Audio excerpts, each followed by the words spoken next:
That concludes topical questions.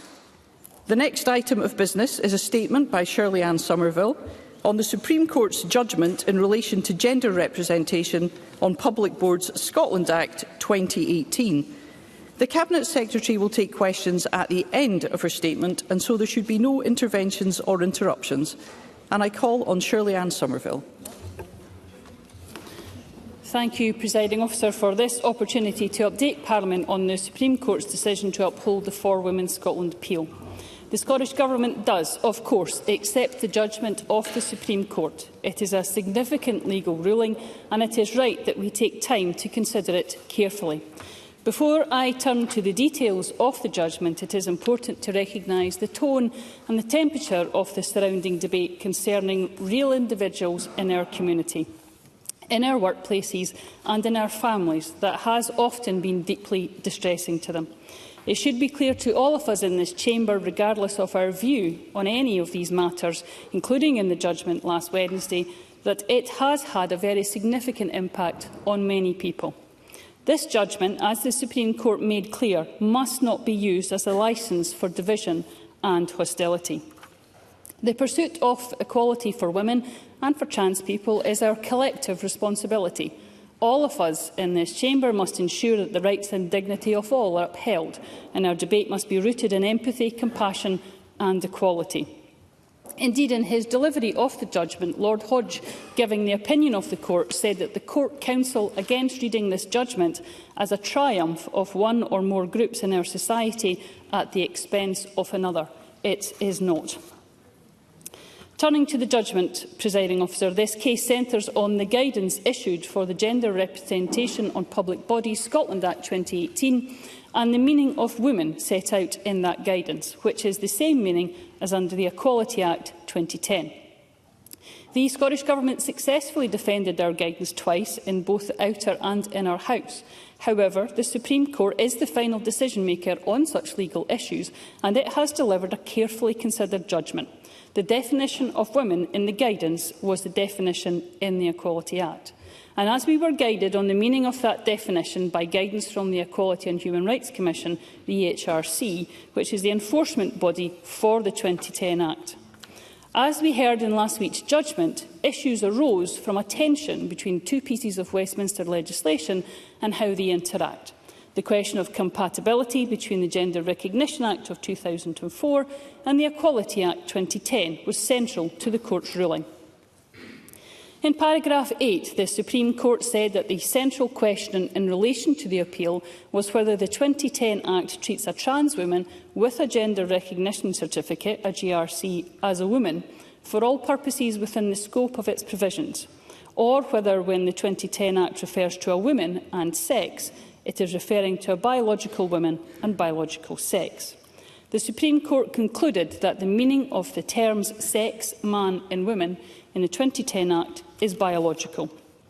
The Supreme Court notes within its judgment that in the statutory guidance to the Gender Representation on Public Boards Scotland Act 2018, that Scottish ministers reflected the stance of the EHRC that a person issued with a full GRC in the acquired gender of female is a woman within the meaning of the Equality Act.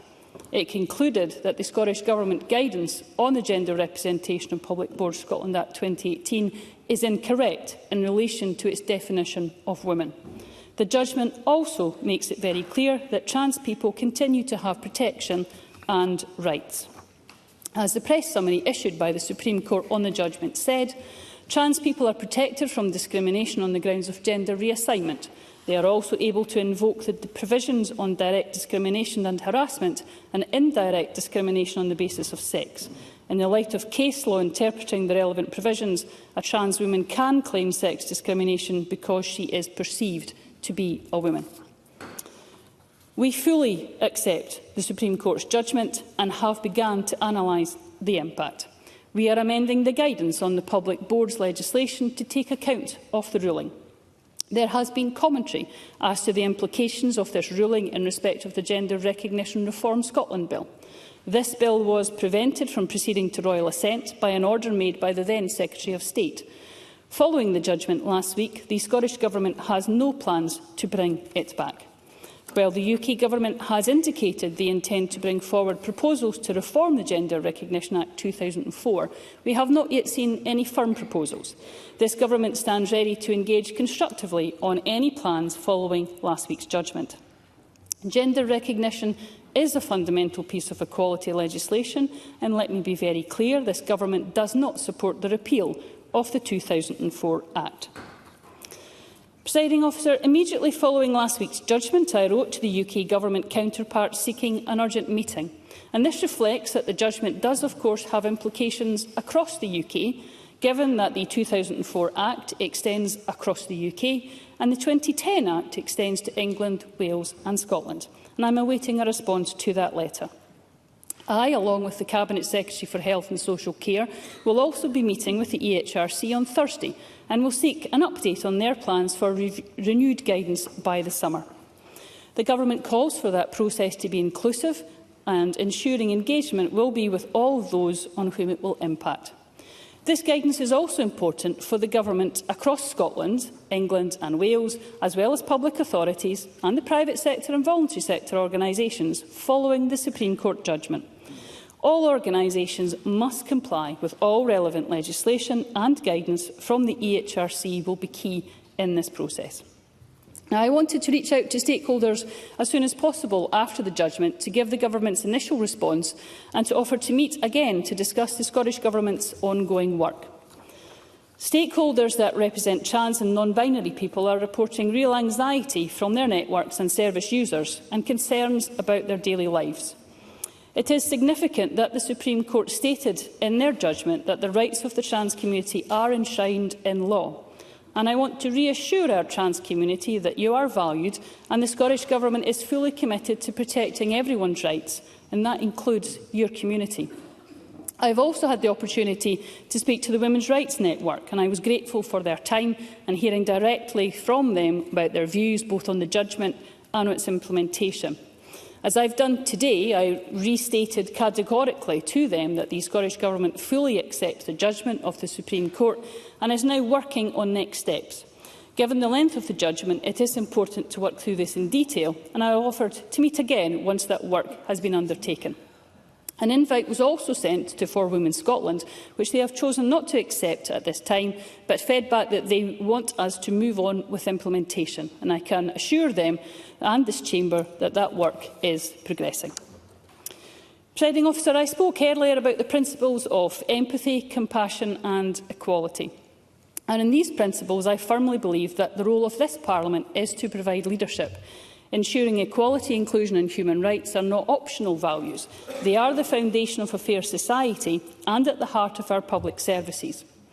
This Government, and I hope all in our Scottish Parliament, will continue to advance equality and protect the rights of women, girls and the LGBTQI+ community. Our work reflects a clear and enduring belief that everyone in Scotland should be free to live their lives with dignity, safety and respect. We will continue to work closely with LGBT+ organisations to ensure their communities are empowered and human rights protected. Our Parliament has a strong track record advancing the rights of LGBT+ people, and I am sure we will all continue to ensure that further progress is made.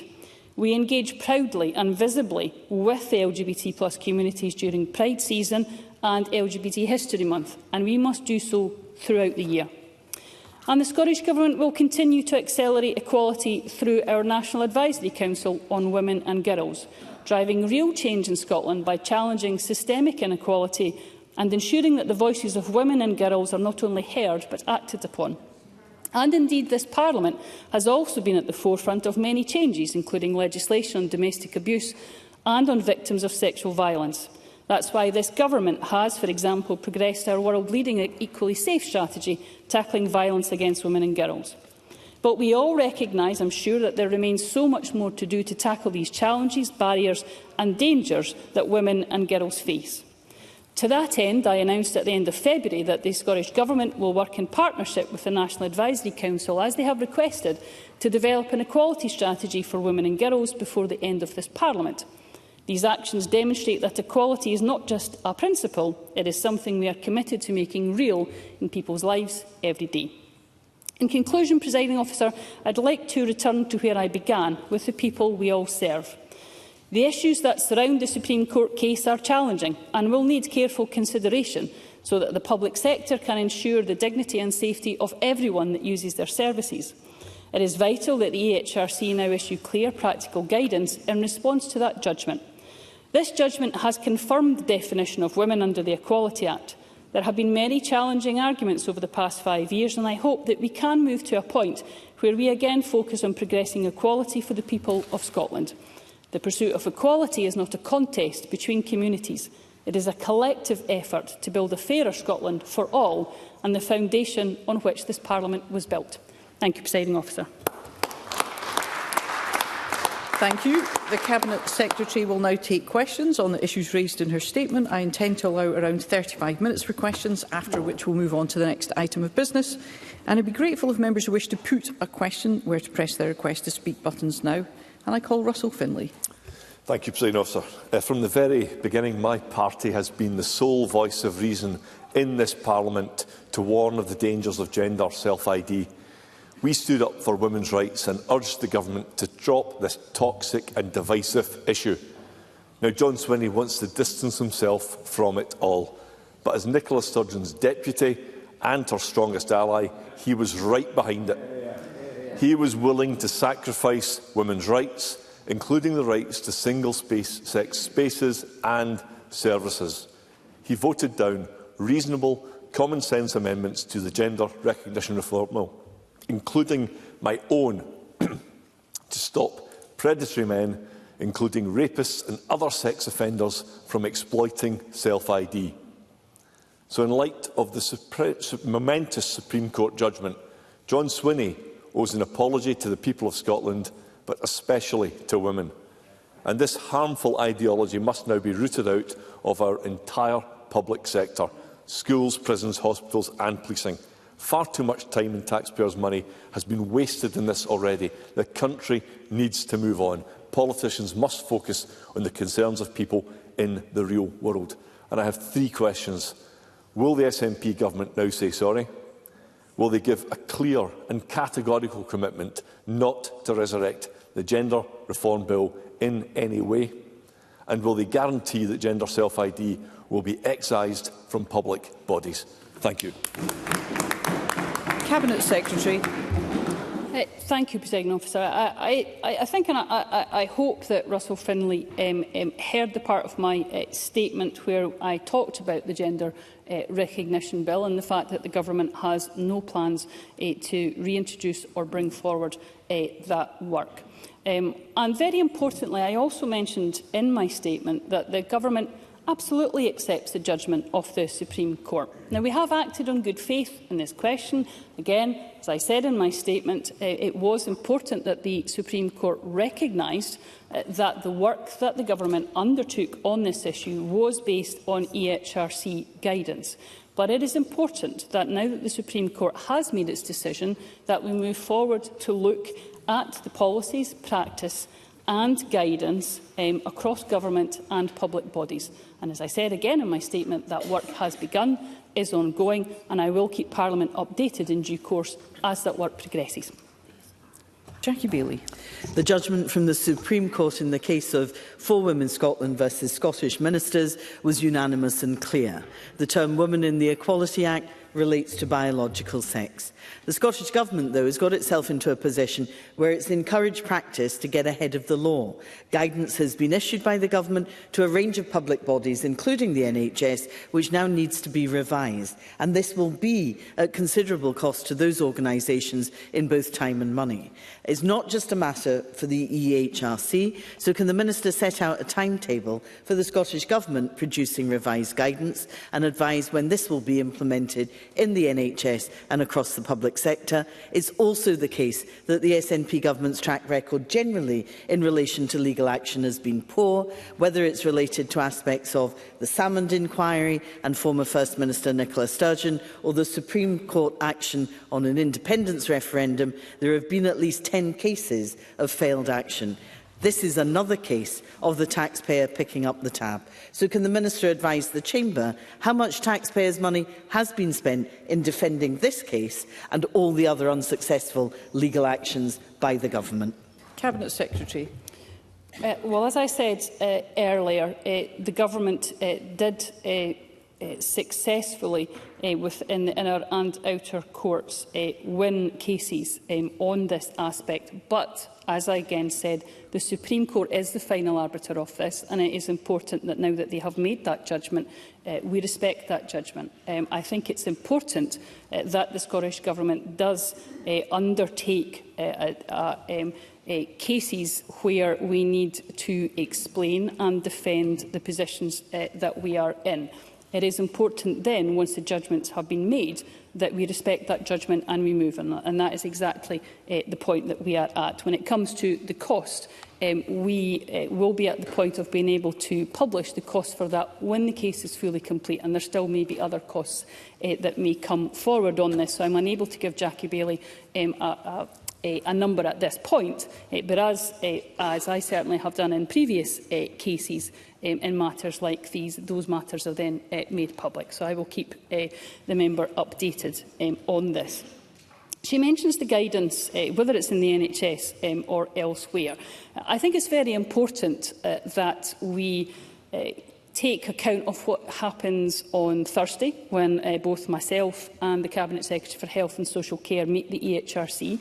I've listened very carefully to press reports that the EHRC intend to have guidance by the summer, but I look forward hopefully to being able to get a bit more detail of that in person. So let me see if Jackie Baillie will forgive me how much more information the EHRC are able to provide at that meeting, and that of course will be up to them. It is their guidance and their timetable.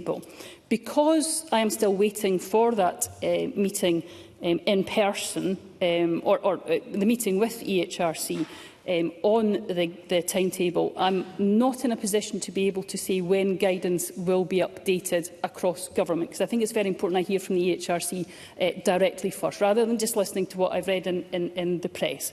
So I need to be able to take that meeting with my colleague on Thursday. But I can assure Jackie Baillie that across the public sector, we are, across the Scottish Government, and indeed I'm sure across the public sector, we are looking very carefully, not just at guidance, but policy and practice as well. Those matters, if the members in the Conservative benches will forgive me, I'm sure I'll be happy to take their questions in due course once I respond to Jackie Baillie. But once we have the timetable from the EHRC, I'll be able to move forward, as the Scottish Government will, across government guidance as we know more about what the EHRC will say.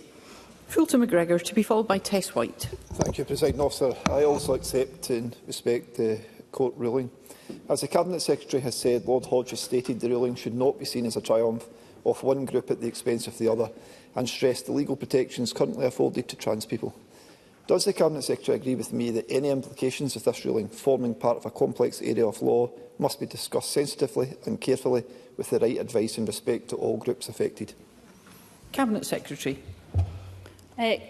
I think Fulton McGregor is quite right to point to those words about sensitively and carefully considering and with the right advice in front. And that's why I mentioned in my answer to Jackie Baillie the meeting I will be having with the EHRC. We, of course, as I say once again, accept the judgment of the Supreme Court, and we have to remember that it's made a real impact on people across our communities and in our workplaces, and many have found that distressing. But as we move forward with implementation of the Supreme Court judgment, we always have to ensure that we're proceeding on the basis of the rule of law, of equality and inclusion and respect for human rights for everyone. And I give Fulton McGregor my reassurance that that's the principles that the Government will be holding to the rule of law, to the work of and the judgment of the Supreme Court, and to equality, inclusion and human rights for all.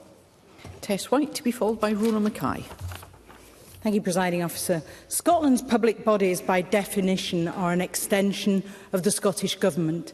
Last week, the Supreme Court exposed the Scottish Government's fallacy, but the SNP's reckless ideology has become embedded, like Japanese knotweed, in our public institutions.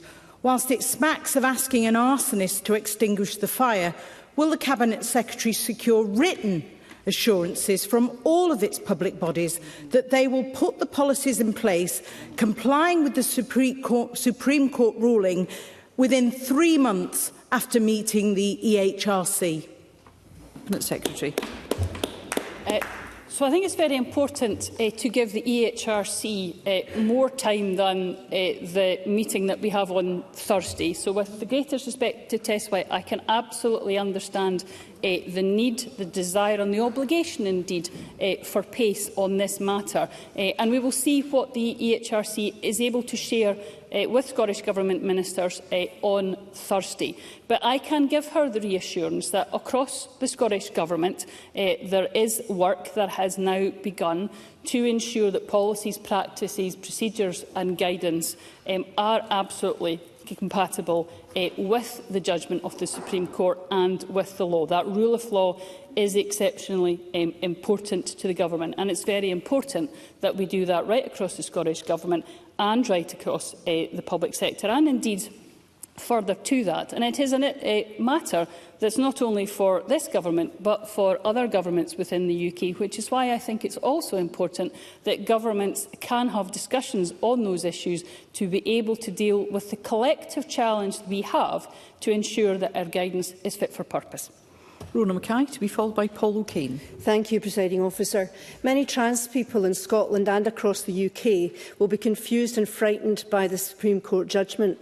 Can the Minister clarify again how the rights of trans people, including those who already hold gender recognition certificates, can be protected and upheld? Cabinet Secretary. Last Thursday I did meet with stakeholders that represent trans community and non-binary people, and I think it is exceptionally important to recognise the real distress that they are reporting from the communities, and that's very, very important. The Supreme Court, within paragraph 100 of its judgment, talked about the Gender Recognition Act and talked about gender recognition certificates.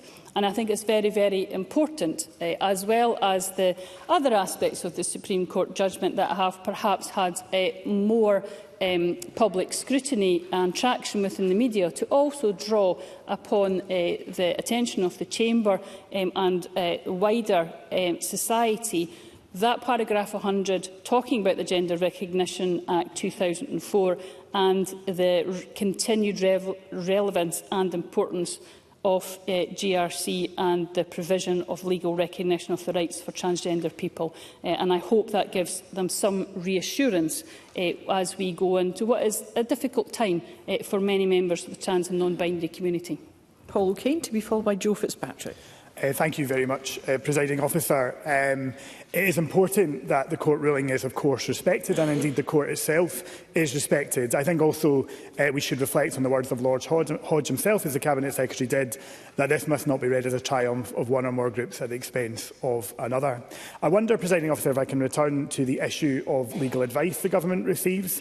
It's already been raised that this is not just the first case that the Government have lost, but it joins a long line of court cases lost by the Scottish Government, and of course not just on this subject matter, but on many others. So I wonder if I can firstly ask the Cabinet Secretary, does she have confidence in legal advice that is received by ministers from the Legal Directorate? And given this point of reflection, would she consider reviewing how legal advice is sought by the Government, how it is delivered, how it is requested, and indeed how it is acted upon, given the number of legal cases that are now lost by the Government? Cabinet Secretary. Can I thank Paul O'Kane for that question? And he is absolutely right to once again talk about respecting the court ruling, and doing so, as Lord Hodge indeed said himself, for all of us who are discussing that to do it in the right manner. And I thank him for the basis of that question. I think it's very important when we talk about this particular case to recognise, and I make no apology for restating this, Presiding Officer, that the Supreme Court did say within their judgment that at all times the Scottish Government within this guidance had followed the guidance of the EHRC. And I would have thought that that is what stakeholders and opposition members would like us to do. We followed the guidance of the EHRC when developing our own guidance. Now, the Supreme Court has made a judgment on that guidance, and it's important that we reflect on that. And that's why it's important that the EHRC will then be updating their guidance as well. That is exactly the basis of the case as we brought it forward. But in saying that, given the Supreme Court's judgment, I accept that judgment and we will move forward with that basis of implementation. Jo Fitzpatrick, to be followed by Pam Gossel. Thank you, Presiding Officer. Speaking to the Equalities, Human Rights and Civil Justice Committee, Victor Madrigal-Borloz, the UN independent expert on sexual orientation and gender, commented that mention has been made of trans rights, but there is no such thing as trans rights, or gay rights, or lesbian rights. There are human rights of people who are gay, human rights of people who are lesbian, and human rights of people who are trans. As such, can the Cabinet Secretary confirm what steps the Scottish Government is taking to uphold human rights for all? Cabinet Secretary. Well, Jo Fitzpatrick will be aware that the Government has been working on the Human Rights Bill, and we are absolutely committed to bringing that forward in the next session of Parliament, subject, of course, Presiding Officer, to the 2026 elections. It is important that we are continuing our work on the detailed policy proposals for that Human Rights Bill, and we hope to be able to publish those detailed policy proposals on that bill before the summer recess to allow the constructive engagement on this important piece of work so we can move forward with the Parliament's, I think, good track record on developing human rights for all. Pam Gossel, to be followed by Emma Roddick. Thank you, Presiding Officer. Last week, I was at the UK Supreme Court and got to witness a monumental legal judgment on the definition of the word woman, which was issued thanks to the excellent work of For Women Scotland. In recent days, we have seen statues defaced, death threats issued against women's rights campaigners, and a video of Deputy Convener of the Equalities Committee, Maggie Chapman, MSP, accusing the Supreme Court judges of bigotry, prejudice and hatred. This is shocking behaviour and has been condemned by the Faculty of Advocates. Therefore, I'd like to ask the Cabinet Secretary if she condemns this behaviour and what action has been taken by the Scottish Government to guarantee the safety of women. Cabinet Secretary. Well, I think it's important, Presiding Officer, that for the avoidance of any doubt, I take this away from the issue in question and give a general response, which is the response we should give on every single example of this. There is no excuse for vandalism or criminal behaviour. There is no excuse for death threats. And that is regardless of who that comes from, Presiding Officer, whether that's towards activists or whether it is towards members of this Parliament, regardless of their views on the Supreme Court. And I think it's very important that I say that is regardless of where people's views were at the start, are at the beginning or are at any stage in this discussion, there is no excuse for criminal behaviour or poor behaviour. And I think that's a particular responsibility for those of us within this chamber. And I again absolutely say that the Scottish Government accepts the decision of the Supreme Court and respects their right to do so. Emma Roddick, to be followed by Maggie Chapman.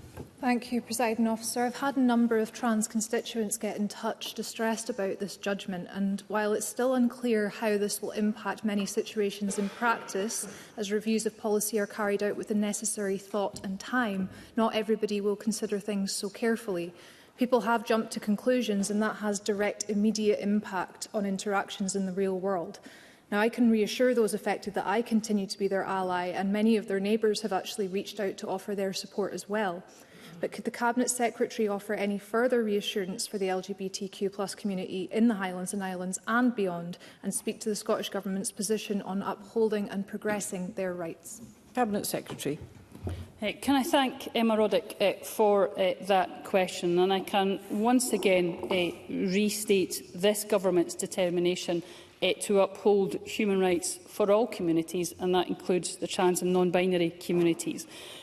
Trans men and women are our friends, they are our neighbours, they are our work colleagues, they are members of our family, and it's important that we recognise that the trans community has always and will always be a valued member of our community. Now that, of course, may mean, and I'm sure does mean from the discussions that I've also had with members of the trans community, that there is a great deal of upset and worry following the Supreme Court's decision, which is why this Government, and I hope this Parliament, will go forward with careful consideration and due diligence, and do so in a respectful manner for everybody involved. Maggie Chapman, to be followed by Alex Cole-Hamilton. Thank you. Last weekend saw thousands of trans people and their friends and allies gather across the UK, including on the streets of Edinburgh, Glasgow, Dundee and Aberdeen. Trans people want to be able to live their lives like any of us, without fear of prejudice or violence. But they are concerned about how their lives will be affected, including access to healthcare and other essential services. I welcome the Cabinet Secretary's comments about advancing equality of women, girls and the LGBTQI+ community. But what further assurances can she provide today that the dignity and safety of trans people will be upheld and that they will have access to the services and facilities they need to participate fully in daily life? Thank you. Cabinet Secretary. Thank you, Presiding Officer. Presiding Officer, we should all be able to live without prejudice and violence in our society. It does no one any favours if there is prejudice, violence, or indeed even just a threat of violence, as we discuss particularly sensitive issues. I said in my answer to Emma Roddick, it is important that we recognise the trans and non-binary community as being our friends, our neighbours, members of our family. That's how I will continue my work as Minister with responsibility for equalities. Now, of course, the Scottish Government, with the acceptance of the Supreme Court judgment, will have to look at policies, practices and procedures across government. That may mean that services and facilities may have to be delivered in a different way in some aspects, but it is important that everyone has access to services and facilities, and that's an important point that we will continue to consider. Alex Cole-Hamilton, to be followed by Michelle Thompson. Thank you very much, Presiding Officer. Presiding Officer, my party accepts the judgment of the Supreme Court and the legal clarity that it provides. But we also recognise that the trans and non-binary people that we all represent will be afraid today. They are concerned about what this judgment will mean for them in practice, about what rights and protections the law now provides them. And given the tone of some of the attendant coverage around the judgment, they will even have questions about how welcome they are in our society. Does the Cabinet Secretary agree that with some urgency there is now a job of work for both of our governments in providing them with the reassurance and legal guidance that they need in order to live their lives in acceptance and dignity? Cabinet Secretary. Alex Cole-Hamilton raises a very important point. He is quite right once again to talk about the real fear within the trans and non-binary community, and they are afraid. And it's absolutely important that we all recognise that. And with that, those fears, we also have to accept and follow our work through on the basis of what does that mean in practice for the trans and non-binary community. How welcome do they feel is not necessarily just about what it means in practice, but it also means about how we carry on our debate and our discussions on these issues. So it's important that we talk about the practicalities, and it's also important about the perceptions that people will have and will pick up by the way that we carry this debate forward. So I give him my assurance that we will give very careful consideration as we move forward with the implementation of the Supreme Court judgment, not just to ensure that we are obeying the rule of law and we are implementing that judgment, but we do so in a sensitive manner and we do so speaking to everyone, regardless of people's opinions, regardless of what community they are part of. It's important that we speak to everyone. But then once we have spoken to people, always our policy, our practices and our guidance will be based on the rule of law. Michelle Thompson, to be followed by Rachel Hamilton. Thank you, Presiding Officer. And can I note the conciliatory tone adopted by the Cabinet Secretary? And I'm especially pleased now that women's voices will eventually be listened to. And could I add to the list, in addition to For Women in Scotland, the likes of Sex Matters, Murray Blackburn Mackenzie, who have done such sterling work, LGBT Alliance and so on. Many of us noticed at the weekend the really quite shocking and disgusting language being used at some of the debates, including wishes to urinate and defecate on women. And it's ironic that sex was not included as a protected characteristic in the hate crime bill, with the promise of a misogyny bill. Can the Cabinet Secretary outline any indication of when this is going to come forward? I appreciate it's a different portfolio, but fundamentally where it will have women as a sex class at its heart. Cabinet Secretary. Thank you, Presiding Officer. Again, I would reiterate there is no excuse for poor, bad and particularly criminal behaviour. There is just simply no excuse for this, Presiding Officer. But I think particularly pertinent when we are discussing an issue of such sensitivity, and whereas Alec Cole-Hamilton and others have spoken to, there is real fear from people who have raised their voice on this issue. Michelle Thompson is quite right to point to the fact that gender or sex was not part of the hate crime legislation. She, I know, is well aware of the work that's been undertaken and the work towards a misogyny bill.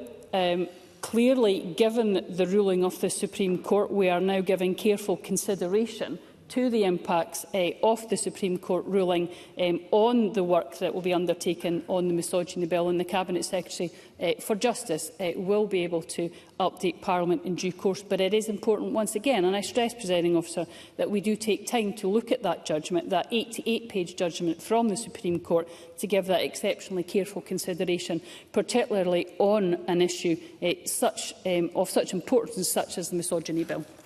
Rachel Hamilton, to be followed by Karen Adam. Thank you, Presiding Officer. The SNP have tied themselves in knots trying to define what a woman is. John Swinney still doesn't know. Discussing women's rights has been met in and out of this chamber with accusations of transphobia. Stating the obvious has led to women being called bigots. But thanks to the Supreme Court, we all know where we now stand. So will the Cabinet Secretary now apologise to all women who have been vilified, lost their jobs, experienced sexual harassment, voyeurism, serious assault and intimidation, all because of her government's self-ID policy?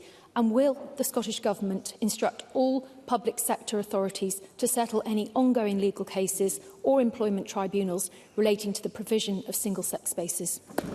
Cabinet Secretary.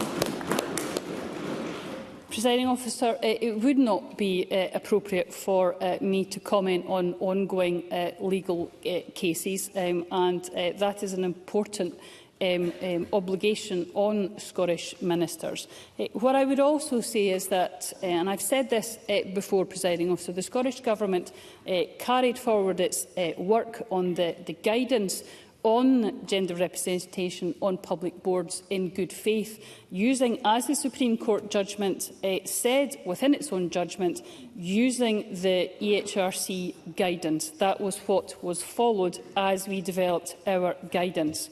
In saying that, we of course recognise and accept the judgment of the Supreme Court, and that's exactly why we are now moving forward to the implementation, and the rule of law must be followed within not just, of course, the Scottish Government, but everyone that is impacted by the Supreme Court judgment. Karen Adam, to be followed by Claire Baker. Thank you, Presiding Officer. The ruling provides clarity on the interpretation of two pieces of legislation, both of which were passed at Westminster. Can the Cabinet Secretary say any more about the relevant engagement with the UK Government going forward? Cabinet Secretary.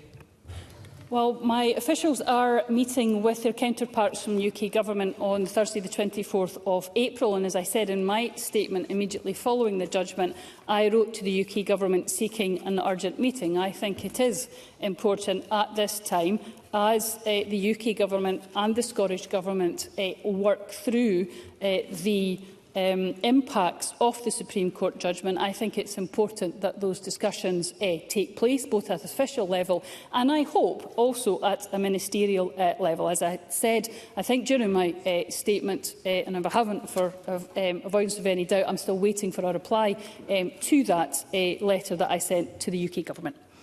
Claire Baker, to be followed by Megan Gallagher. Thank you, Presiding Officer. The Cabinet Secretary has indicated she is soon to meet with the EHRC to discuss guidance. I have previously raised how intimate care in medical and care settings is delivered and the patient's understanding of the description of a woman doctor or carer. Does the Cabinet Secretary think that the Supreme Court's judgment has any implications for the definition of a woman in these settings? And can I ask if that is part of the discussions planned with the EHRC? Cabinet Secretary. Well, of course, the amount that we will be able to discuss within one meeting with the EHRC will be limited, just because, as I'm sure Claire Baker will understand, particularly since the Supreme Court judgment, there is quite a lot to get through now, so she'll forgive me if I'm not quite sure how much of that discussion we will be able to have on Thursday. But I think it is very important that as we move forward following the meeting that we have on Thursday, that there is, I hope, a regular dialogue where the HRC will be able to keep the Scottish Government informed about its work. Now, it is up to them, and rightly so, independent of all governments, to be able to take forward that work on guidance. But at least for us to know the timetable for that work, or when at least they hope the timetable for that work to be published, I think is very important. What is we will be able to discuss on Thursday, I hope will provide us with the principles and a wider understanding. We may not get to the level of detail that she wishes us to do so on Thursday. But as we go through, both within the NHS and other parts of government, of course, ministers will keep Parliament updated as guidance changes or if policy and practice changes. So I give her that reassurance. Megan Gallagher, to be followed by Martin Whitfield. Thank you, Presiding Officer. There is not a single mention in the Cabinet Secretary's statement about the huge amount of taxpayers' money that has been wasted by the Scottish Government arguing about the definition of a woman. Taxpayers expect their money to be spent on helping our NHS, improving our roads, keeping our streets safe, not court cases that aim to defend the indefensible. So will the Cabinet Secretary come clean with the public and confirm how much money was spent by the SNP government to argue against biological sex in court? Cabinet Secretary. As I said, Presiding Officer, the Scottish Government had already taken this both to the inner and outer house, and the reason it's got to the Supreme Court is the fact that that is the due process that has been followed. And now that we've got to the final decision point, we respect the judgment on that. I hope Megan Gallagher will genuinely understand that the final costs are still being calculated on this. The judgment was only in the middle of last week, and there are some final aspects of that case that will still need to be finalised. But once those final costs are calculated, they will be published in due course. Martin Whitfield, to be followed by Ash Regan. I'm very grateful, Presiding Officer. I'd like to go back to the Cabinet Secretary's response to my colleague Paul O'Kane. In the statement, the Cabinet Secretary talks about the Scottish Government successfully defending the guidance twice, and this seems to have arisen because you followed the my apologies, because the Scottish Government followed the EHRC advice. Does the Cabinet Secretary have any concerns about the quality of advice the Scottish Government are receiving when it's just taking into account another body's legal advice, and will she look at that? Cabinet Secretary. Well, with the greatest respect to Martin Whitfield, the HRC isn't just another body. They're the arbiter and regulator on issues to do with equality. So, quite frankly, I would be astonished if the Scottish Government did something that wasn't reliant on the HRC guidance. This isn't just another body, Presiding Officer, and that's why I think it is important that the Supreme Court did reference the fact that the Scottish Government had followed EHRC guidance, and that was the basis on which our case was taken forward. Ash Regan, to be followed by Jamie Green. Thank you, Presiding Officer. We all owe For Women Scotland and the many people that supported them a huge debt of gratitude, and one of them is in the gallery with us today. By contrast, this Parliament and this Government have let the women of Scotland down badly. They lectured us about tone, including again today, and patronised us, whilst at the same time giving away women's hard-won rights. This Parliament and this Government turned away as women's reputations were being trashed. Women were being suspended or hounded out of their jobs simply for stating that sex is immutable.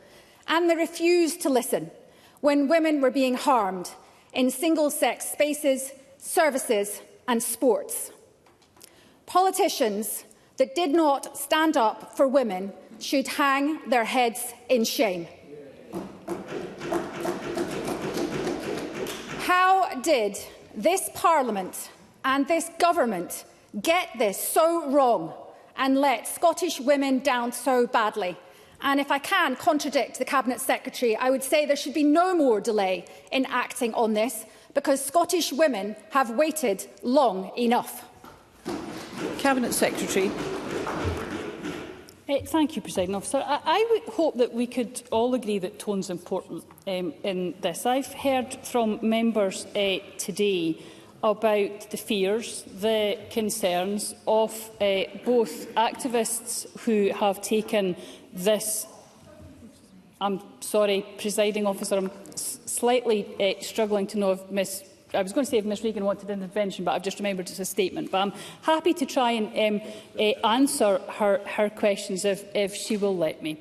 I think it is important that we will look at the intone all of this. And we've heard today about the concerns about threats and intimidation to both women who took forward this case and also threats and intimidation towards the trans and non-binary community.